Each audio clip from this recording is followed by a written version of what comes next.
Yes, you are. You're all going to die. Didn't mean to remind you of it, but it is on your schedule. Yes, probably won't happen when you want. Usually comes along when you're not expecting. Generally, you have your stamp collection out, you know. Now? No.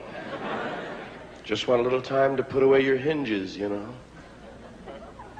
No. There's a time to die, and it's okay, you know. It's really okay. Nobody wants to die. Nobody. Well, you know, most people don't want to die. Nobody wants to die. Boy, if you think being sick is no fun,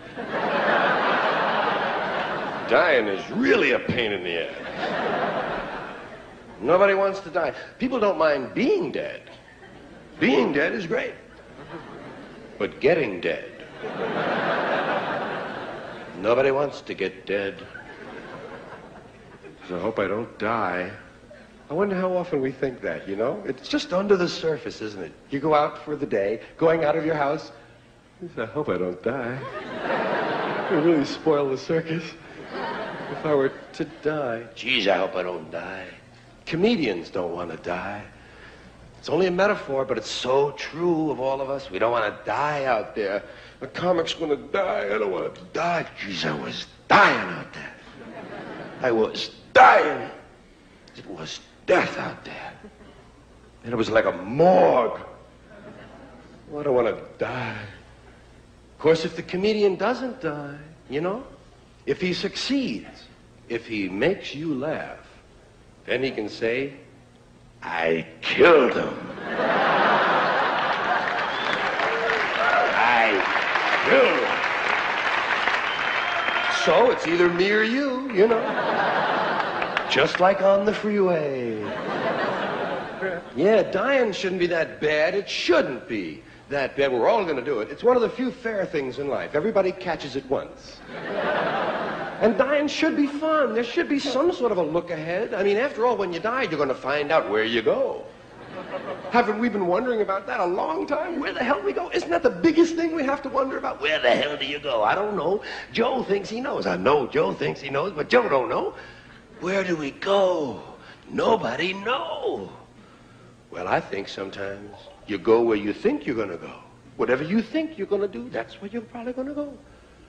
If you keep saying you're going to go somewhere, chances are you might go there. You ever hear those guys say, I'm going to hell, don't pray for me. Don't pray for me, I'm going to hell. He is. You go where you want to go. I think when you die, your soul goes to a garage in Buffalo. When Monty Hall dies, he'll go behind door number 4. That's it, where you want to go. No, nobody wants to die. And you know, part of the reason we don't want to die is because of that goddamn funeral. We've seen it. We know how bad news it is. That funeral is no fun.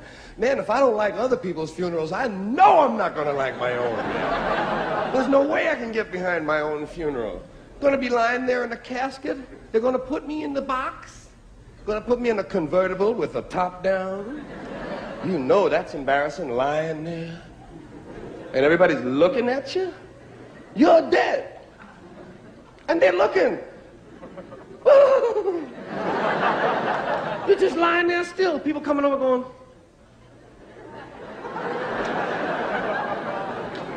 They don't know that you're lying there with short pants on and no back in your jacket. Embarrassed. And sometimes they'll come over, you know, some people, it depends on your religion and so forth, but they do come right over to the casket a lot of times and they'll go like this. And they're silent for a moment. And what they're doing while they're silent is they're subtracting their age from your age. So they get a rough estimate on what they have left. And they get up and they say, don't he look good? Don't he look good? You crazy? He's dead! I know, but he never looked that good. Oh, they say the nicest things about you.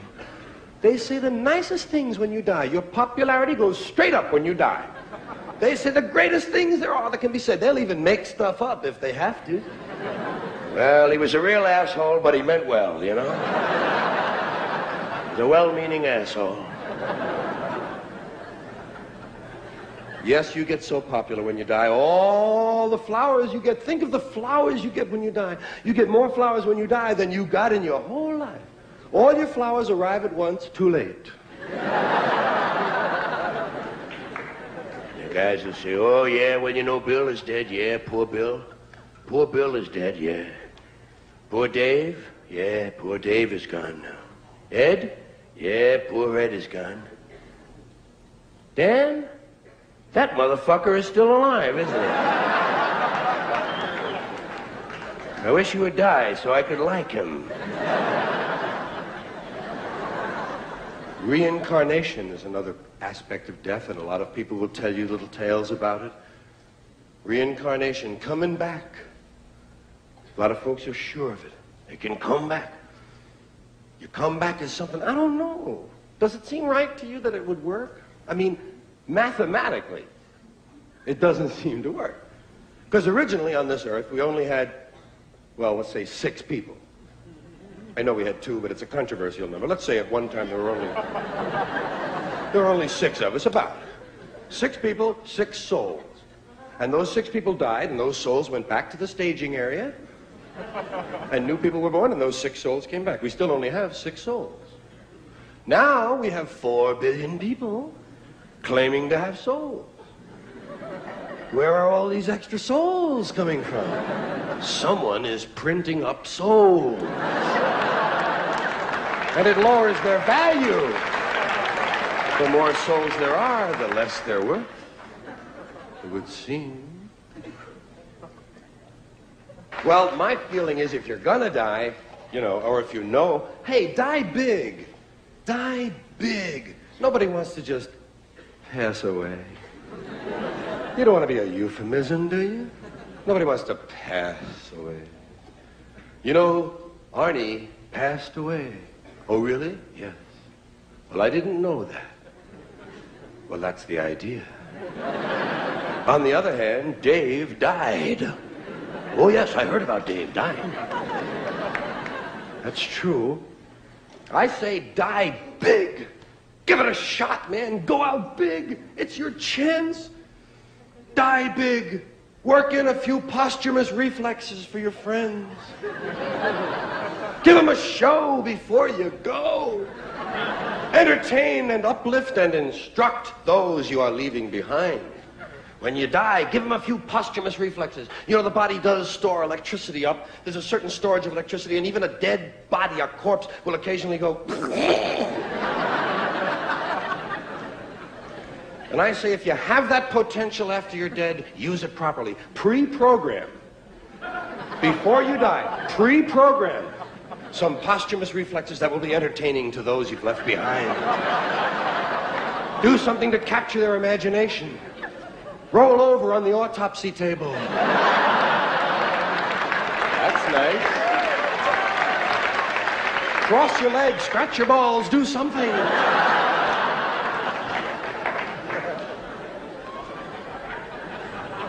Now, the only reason that I even suggest that you have a choice about what you can do at the moment of death is a very little known and very little understood part of the death process called the 2-minute warning. Many people are not aware of it at all. The 2-minute warning. Just as in football. 2 minutes before you die, you receive an audible warning. 2 minutes, get your shit together.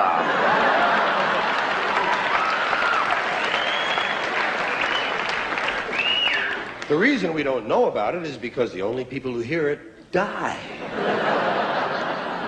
And I don't think we'd believe someone anyway if he told us he received his 2-minute warning, would you? Some asshole on the bus? Hey, I just got my 2-minute warning. You'd think it was a coach out on the town, you know? But no, the 2-minute warning does arrive. And I say use that time. to entertain, to leave something behind. Do something with the 2 minutes. Hey, if nothing else, give a speech. Little 2-minute speech. We can all give a little 2-minute speech.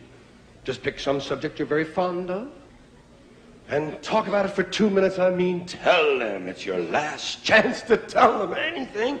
So tell them, got 2 minutes, and I mean wax eloquent. Rise, bring it to the rafters, and then at the moment at the end you say, if this is not the truth, may God strike me dead.